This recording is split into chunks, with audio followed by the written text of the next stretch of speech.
Bonjour, je suis Joseph Vercotrenne, j'étais professeur à la faculté de pharmacie à la retraite maintenant et je vais vous parler d'une plante de la famille des Vitacées, la vigne, Vitis vinifera, et de tout ce que l'on peut faire avec cette plante jusqu'à la cosmétique, en passant par la thérapeutique bien sûr.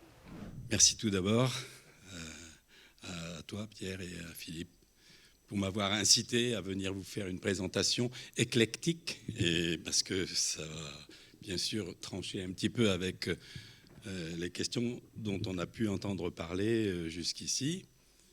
Donc j'ai intitulé cette présentation qui m'avait été suggérée devoir traiter de polyphénol. Vitis vinifera, vitacée, pour que ça ait un lien quand même avec la botanique, me faciliter la tâche. Une plante médicinale par ses tanins. Et donc ça va me permettre de vous présenter ce que sont les polyphénols que l'on qualifie de tanins et pourquoi ce sont des tanins, par exemple, dans le but, bien sûr, d'essayer de répondre à cette question. Vitis vinifera, c'est une vitacée. Et donc, je ne vais pas aller plus loin, beaucoup plus loin dans le domaine de la botanique. Vous le voyez ici, ça sera de la pharmacognosie, puisque en fait, si je veux répondre à cette question, est-ce que c'est une plante médicinale, il va falloir que je l'aborde exactement comme si je l'aurais fait avec le pavot, Papaver somniferum, de la famille des Papaveracées. Mais parce que là, c'est une véritable plante considérée comme médicinale, et alors que la Vitis vinifera, pour l'instant, on n'a pas encore mis d'étiquette et d'AMM à une bouteille de vin, par exemple, qui est un des produits de cette plante magique pourtant. Bon, donc ça, Pierre vous a déjà expliqué ce qu'était la pharmacognosie. Pharmacone, c'est le remède ou le poison, ça dépend de la dose. Et la gnosis, c'est la connaissance. Donc pharmacognosie, c'est un terme anglo-saxon que l'on a incorporé dans notre langage. Moi, j'ai suivi tous mes cours de matière médicale. Maintenant, la pharmacognosie, dans les années plus récentes. Et c'était en lien avec la publication de Dioscoride, 1er siècle après Jésus-Christ, des materia medica qui donnaient déjà des recettes de médicaments, 600 plantes décrites avec les actifs médicamenteux extraits principalement dans des boissons alcoolisées, des vins médicinaux. Le vin de Trousseau, par exemple. Donc, je vais donc vous présenter ces résultats comme s'il s'agissait d'une plante médicinale, et ensuite vous vous ferez votre propre opinion et vous transformerez peut-être le point ici d'interrogation en un simple point. Donc, de l'ordre des vitales, dans la PG3, un tout petit... j'avoue quelque chose qui m'a toujours gêné avec la classification APG. Moi, j'ai été de la vieille école, je suis désolé. Et donc, on m'a appris à faire de la systématique botanique en pharmacie pour essayer de reconnaître les plantes sur le terrain avec la flore Bonnier, etc. Ça dépendait de l'endroit où on vivait. Avec APG, ce qui me gêne, c'est que les gènes, je ne les vois pas. Et quand je regarde une plante, j'ai du mal. Il y a certaines familles qui ont disparu. Dans la PG4, les Scrofulariacées, j'ai pu retrouver ma digitale. Bon, enfin, c'est compliqué. Ici, la famille a été préservée, Vitacées, ça aurait pu être le cas avec les Ampélidacées, mais l'ordre a été nouvellement nommé Vital dans la PG3, donc qui doit être la systématique que l'on respecte aujourd'hui, bien sûr. Bon, vous êtes certainement beaucoup plus calé que moi sur ces questions-là. Alors, si c'est une plante médicinale, elle possède, bien sûr, des principes actifs qui sont situés dans ce que l'on appelle des drogues. La partie de la plante qui va nous livrer les principes actifs médicamenteux, support de l'activité thérapeutique. Les pépins de raisin ça existe déjà, donc on pourrait dire, ça y est, l'affaire est pliée, il n'a plus rien à nous dire, puisque endothelon, c'est un extrait simple de pépins de raisin, et ça nous fournit donc l'extrait de pépins de raisin, qui sont des tanins, des polyphénols, on va le voir dans un instant. Il existe aussi une deuxième partie, la vigne rouge. Je n'ai pas jamais trouvé de vigne rouge dans la littérature. La vigne rouge, c'est une appellation un peu abusive, bien que la couleur, bien sûr, ici, montre des feuilles rouges. Le limbe de la feuille devient rouge quand la chlorophylle disparaît à l'automne, et toutes les vignes Vitis vinifera sont susceptibles de conduire à des feuilles de vigne rouge, et parce qu'elles ont les anthocyanes, on va le voir dans un instant encore, ce sont des molécules polyphénoliques qui ont la couleur parce qu'elles absorbent dans le spectre visible rouge. Et puis le vin, bien sûr, c'est une production importante, surtout dans notre région, mais pas que. Il y a plusieurs millions d'hectares d'encépagement qui produisent du vin. Et donc ça, on va le voir, il y a surtout des résultats dans ce domaine-là, puisque vin et santé, c'est vieux comme le monde. Ça a plus de 2400 ans. Hippocrate en parlait déjà. Et donc, je vous donnerai un certain nombre de résultats qui nous permettront d'expliquer peut-être pourquoi il y a un tel impact entre la consommation de vin et la santé chez l'homme, bien sûr. Une exploitation industrielle déjà, mais sans pour autant conduire à la pharmacie, des mares de raisin. Vous le voyez ici, le E163, ce sont des colorants, les mêmes que ceux qui existent dans le vin rouge ou dans la feuille de vigne rouge. Et puis de tartrate. Dans les mares de raisin, on a des kilos de tartrate qui servent à l'industrie, dans les cloisons sèches, par exemple, dans le plâtre, pour retarder la pose ou au contraire l'accélérer. Et puis, de production plutôt récente, les sarments de vigne, et je vais expliquer pourquoi on s'est intéressé à cette partie-là de la vigne qui pourrait constituer aujourd'hui une drogue de cette vigne, sans mauvais jeu de mots, bien sûr.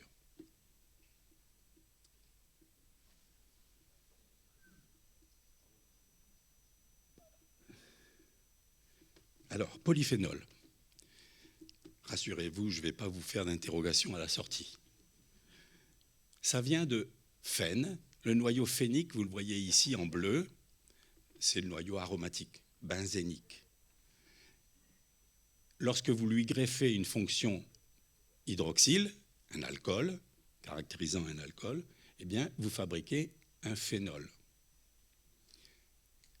Et donc, vous me direz, il n'y a qu'à mettre des fonctions phénoliques autour d'un noyau benzénique, et puis ça va nous faire un polyphénol. Eh bien non, et regardez un petit peu la subtilité.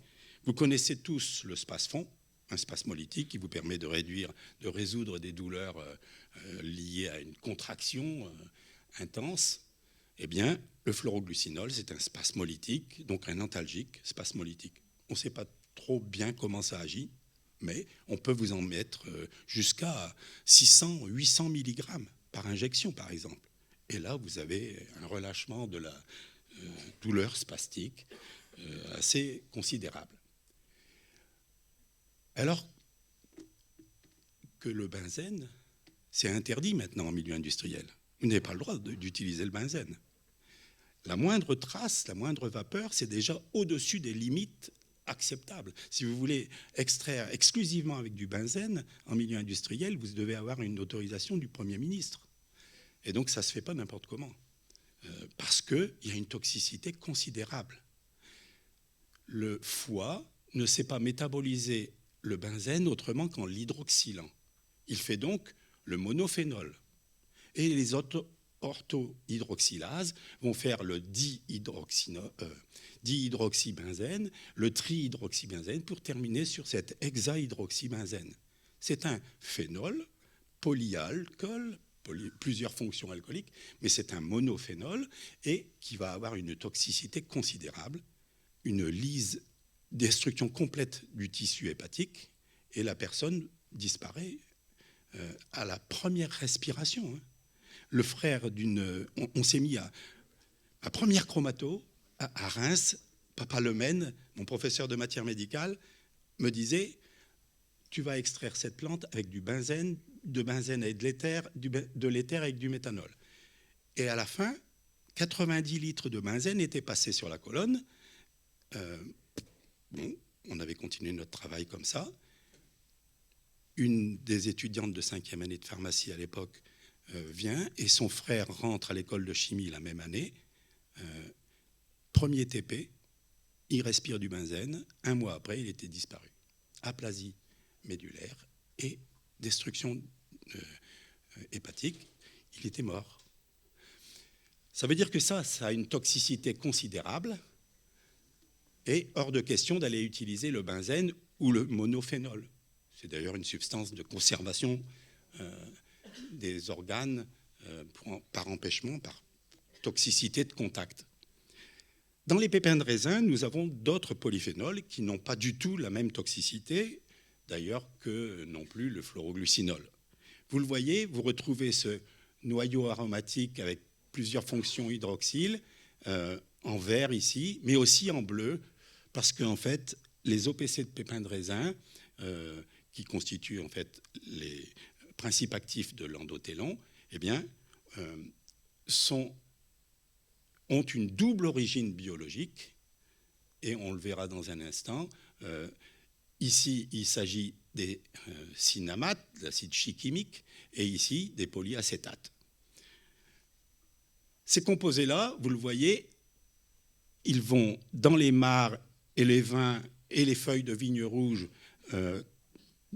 conduire à des composés plus oxydés, et plus vous oxydez les molécules, plus elles absorbent la lumière visible, et celle-ci absorbe donc, pour apparaître sous la forme d'une couleur rouge, le cyane, que l'on appelle aussi cyanidol, les anthocyanidines, lorsqu'elles sont reliées à des sucres, comme c'est le cas ici en noir.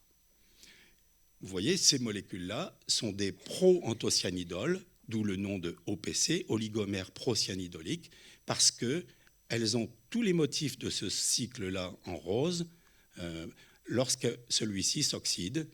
Et ça, c'est une des missions premières des polyphénols, s'oxyder en priorité pour jouer le rôle d'antioxydants. Ce sont des protecteurs de toutes les espèces qui peuvent nous agresser, les radicaux libres, principalement portés par un oxygène.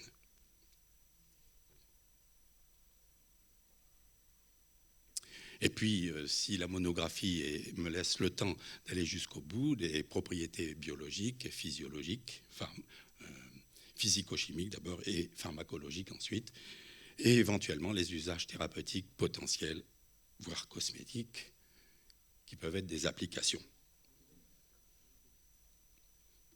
Alors, vous avez ici résumé les 4 grandes familles de composés polyphénoliques qui sont liés à leur origine biogénétique.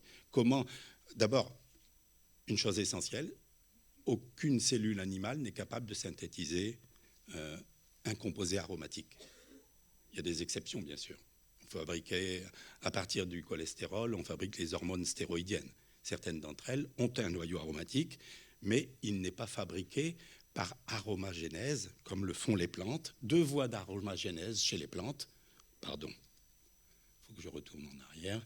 2 voies d'aromagénèse pour fabriquer ce noyau aromatique ab initio, à partir de rien. Et dans la cellule animale, nous fabriquons par aromatisation du cycle A d'un cholestérol, le striol, le stradiol, donc qui sont des hormones œstrogéniques. Donc ça veut dire qu'on sait fabriquer des noyaux aromatiques, mais pas ab initio, comme le font les plantes.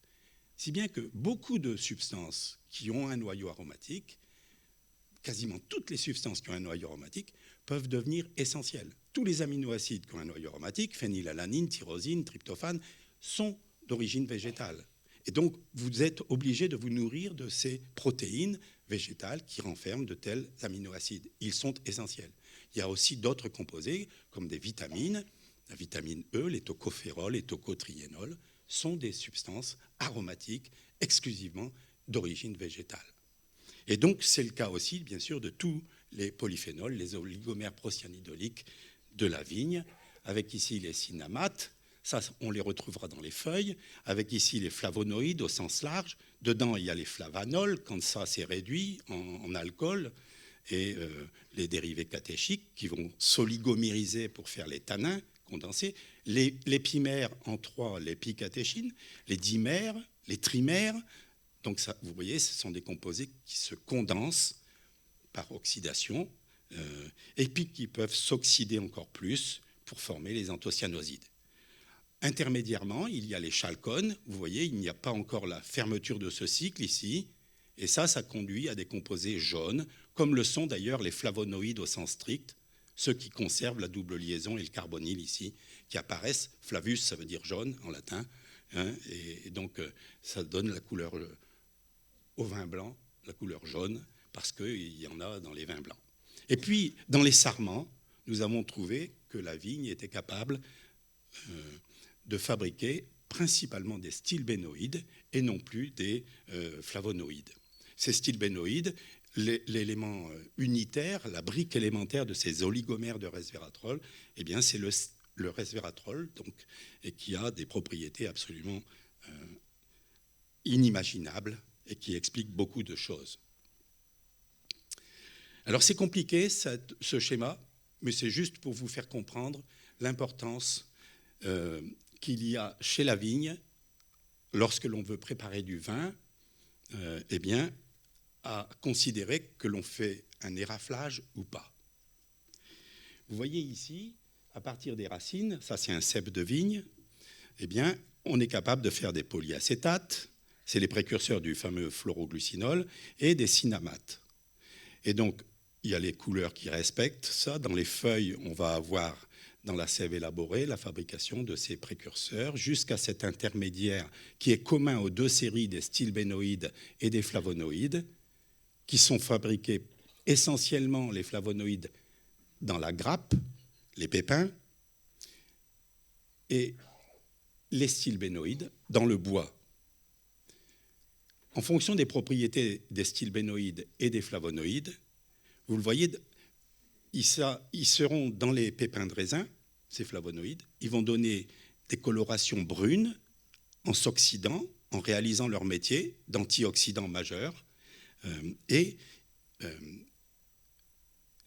Ces phlobaphènes, comme on les appelle, dont on ne connaît rien sur la structure, c'est des macropolymères de ces flavonoïdes, de ces tannins condensés, eh bien, vont être capables de protéger la graine. C'est ce qui fait qu'une graine, un pépin de raisin, il sera toujours de couleur brune. La plupart des graines sont brunes à cause de la présence de tanins à la superficie.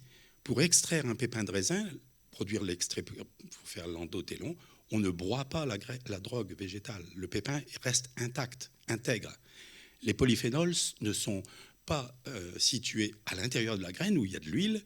Si vous faites le broyage des graines, vous faites alors une magnifique émulsion et vous n'arrivez à rien extraire du tout. Donc on laisse les pépins intègres parce que les polyphénols sont à la superficie. Alors que les stilbénoïdes, qui sont donc dans le bois, eh bien, ils vont exercer leur métier de anti-vieillissement parce que le bois de la vigne, il peut durer plus de 100 ans pour certains ceps.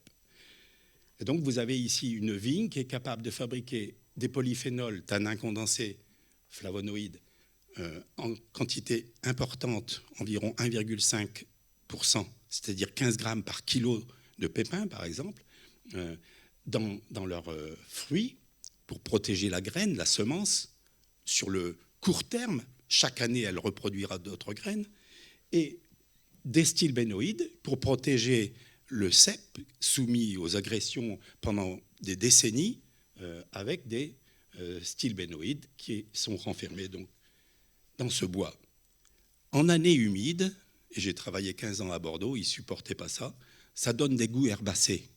Mais pourquoi ? Parce qu'en bordelais, si vous voulez avoir l'appellation d'origine contrôlée pour produire les vins, eh bien vous êtes obligé d'érafler, c'est-à-dire d'enlever la partie de sarment, la partie de bois qui tient entre tous les grains de raisin au sein de la grappe.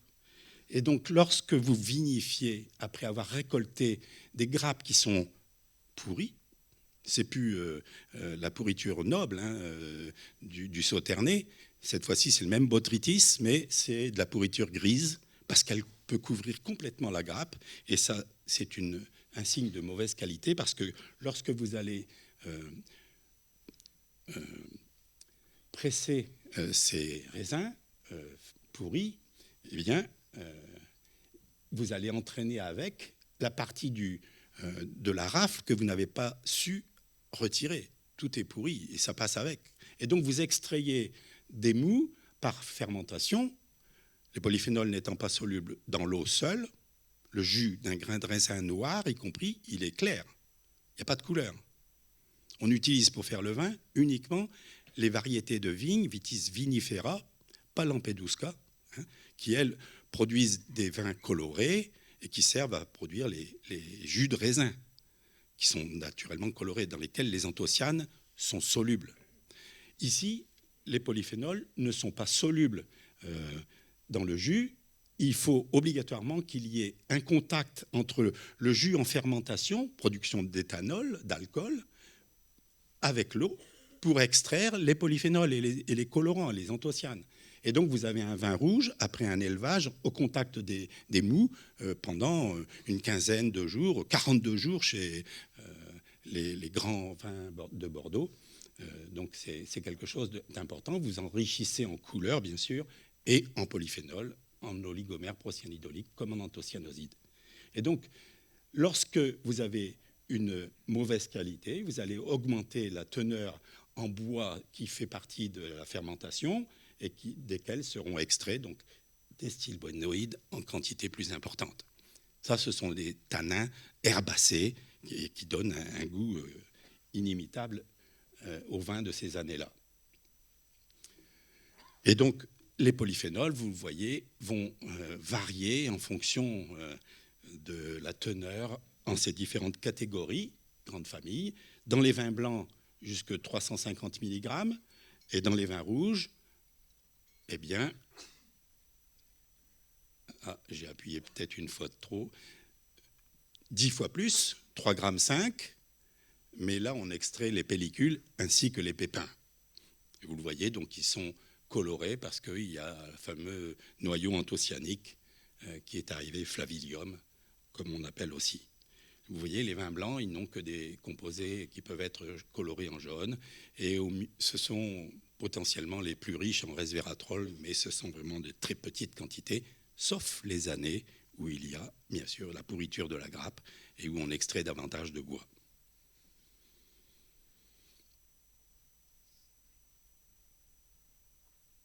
Vous voyez ici des grains de raisin botrytisés, mais c'est dans la région de Sauternes, et donc ils deviennent bruns, ils se concentrent, et ça c'est l'effet des conditions climatiques très particulières qui poussent, où pousse cette vigne du Sauternay à cause du ciron, qui entretient une humidité qui va faire se développer ce botrytis, entrer dans la baie et lui faire se concentrer pour atteindre des teneurs 25 degrés alcooliques potentiellement.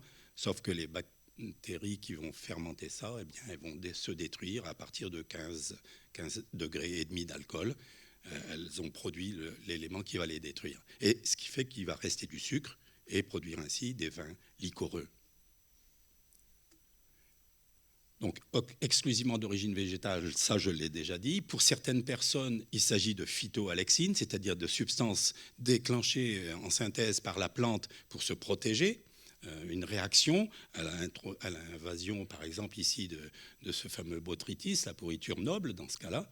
Et elles vont donc produire ces molécules qui ont toutes des fonctions phénoliques avec globalement des propriétés capables de les défendre. Par exemple, si vous considérez un châtaignier, un mirobalan, un chêne, le bois mort, 90% de l'épaisseur d'un tronc, c'est protégé exclusivement par la présence de polyphénol. Il fabrique plus de 50% de son métabolisme est consacré et dédié à la fabrication de tanins galliques, dans le cas du chêne par exemple, et ce qui vont assurer l'empêchement de la vie. En fait, les fonctions phénoliques séquestrent tous les minéraux d'une manière tellement intense qu'il n'y a pas de vie possible au-delà de l'aubier. Dès que vous franchissez la partie morte, vous rencontrez une telle abondance de polyphénol qu'il n'y a plus de respiration possible pour aucun organisme quasiment.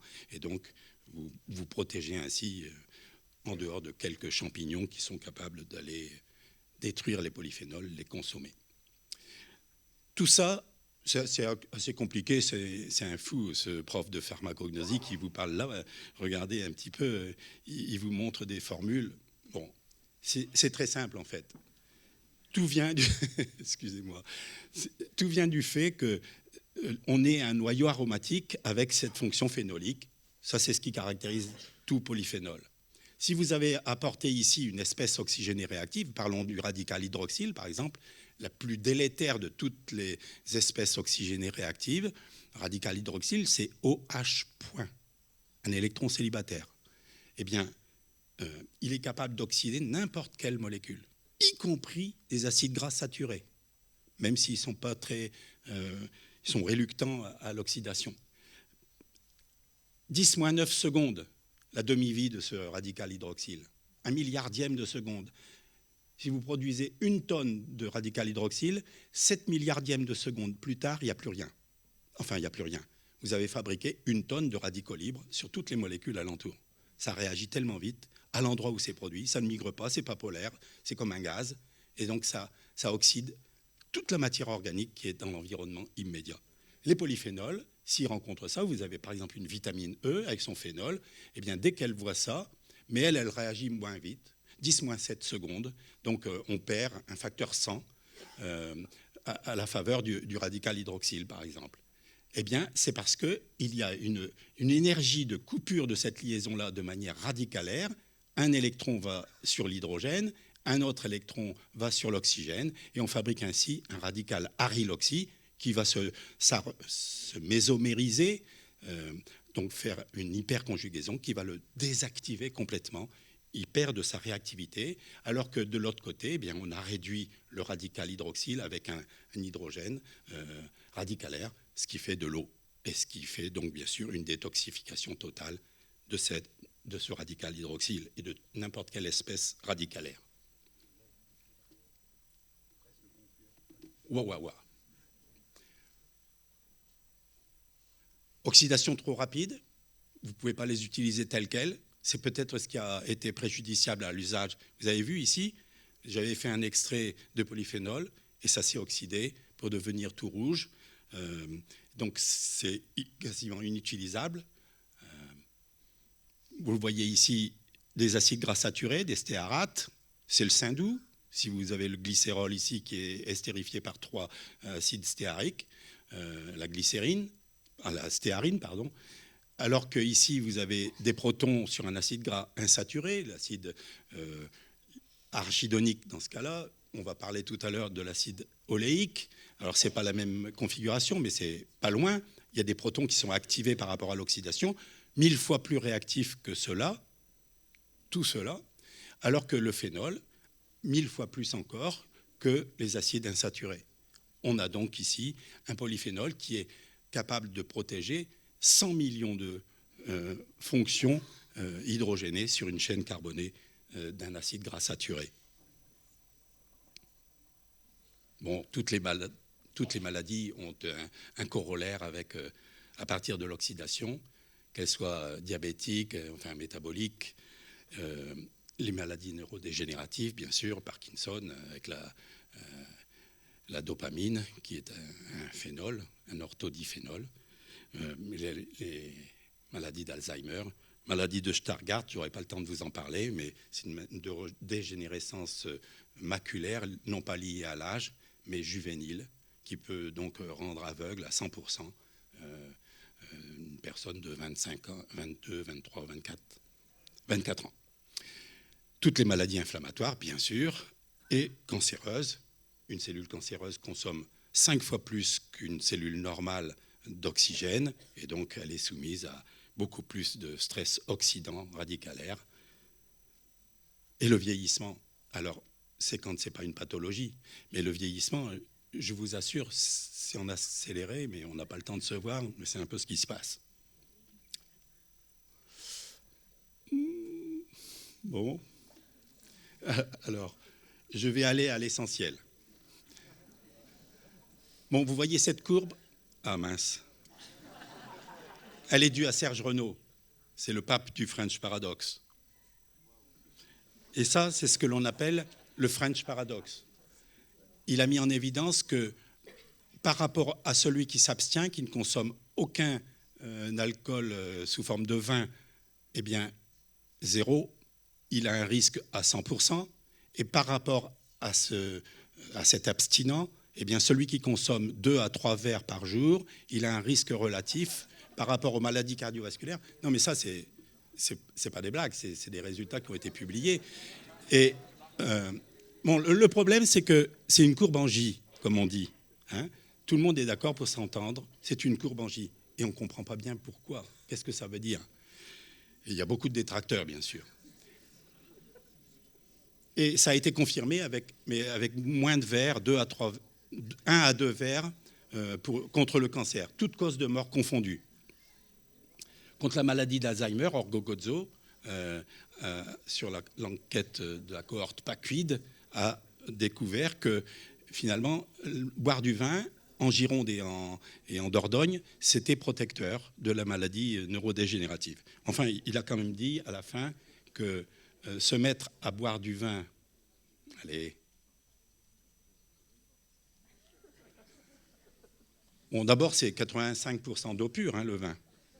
C'est la seule boisson alcoolisée qui renferme de l'eau purifiée par les racines de la plante. Regardez bien, la bière, ça vient de l'orge, mais c'est de l'eau minérale, hein, de source. Et donc, quand vous avez consommé les 1 à 2 verres contre le cancer, bon, enfin, vous voyez, non, ça ne marche pas comme ça. Et d'ailleurs, Orgogozo, il ne s'y est pas trompé. Se mettre à conseiller aux personnes âgées de se mettre à boire régulièrement du vin dans le but de prévenir la démence sénile, eh bien, serait à ce stade prématuré. Bon, ça a été aussi publié dans des grands journaux. Et de toute façon, il faut s'entendre sur la taille du verre. Hein. Bon, ça, peut-être que ça va me permettre de vous faire comprendre qu'il n'y a pas besoin de résorption, il n'y a pas besoin de quantité importante. Simplement, en mangeant des aliments qui sont riches en polyphénol, eh bien, vous allez favoriser. Vous voyez ici, une expérience a été faite par Kanner, Joseph Kanner, sur de la viande fraîche. Il mesure le taux de peroxyde quand elle vient d'être coupée. Il trouve 10 micromolaires de peroxyde. Il la place 24 heures au frigidaire, 40 fois plus de peroxyde en 24 heures. Ensuite, il ajoute le jus stomacal. Il fait une bouillie et il ajoute un jus d'estomac et il trouve encore 3 fois plus, 1200 micromolaires. Et lorsqu'il ajoute du vin, eh bien, on tombe en dessous. Et oui, ça vous fait rigoler. On tombe quasiment en dessous de la viande fraîche initiale. Bon, alors là, ici, c'est Cordair. Il a classé tous les vins du monde et il a trouvé que les vins du grand sud-ouest de la France, les vins de Fronton, eh bien, étaient les plus efficaces à réduire la sécrétion d'endothéline 1, qui est une enzyme qui est un facteur aggravant de l'hypertension artérielle, et donc ça peut avoir qu'un effet bénéfique, qui explique peut-être la courbe en J que l'on a vue tout à l'heure. Voilà. Bon, je suis obligé de m'arrêter. Allez. Donc ça c'est un vin qui monte, hein. Le Montus.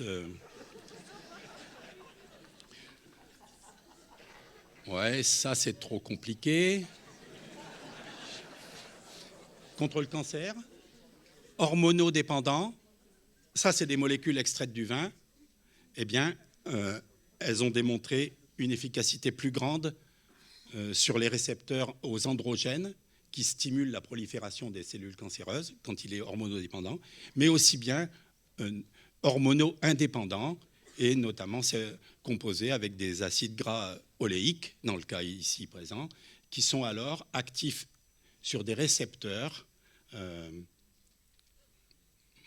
m'y perds, qui sont actifs sur les récepteurs membranaires aux androgènes et qui font, en fait, qui induisent le dépérissement de la cellule cancéreuse. Lorsqu'il est activé pour être stimulé dans la prolifération, c'est le récepteur nucléaire. Il faut que l'hormone pénètre la cellule et active son récepteur nucléaire. Lorsqu'il y a un empêchement à laisser ils avaient créé des bovines séromalbumines, des grosses molécules liées aux androgènes, et alors il n'y avait que l'action membranaire, et ils ont découvert très récemment, je n'ai pas eu le temps de le dire, je suis désolé, qu'il y avait des récepteurs aux rétinoïdes, donc aux dérivés d'oxydation des acides gras polyinsaturés membranaires, et qui, eux, induisent l'inverse exactement, donc l'absence de prolifération des cellules.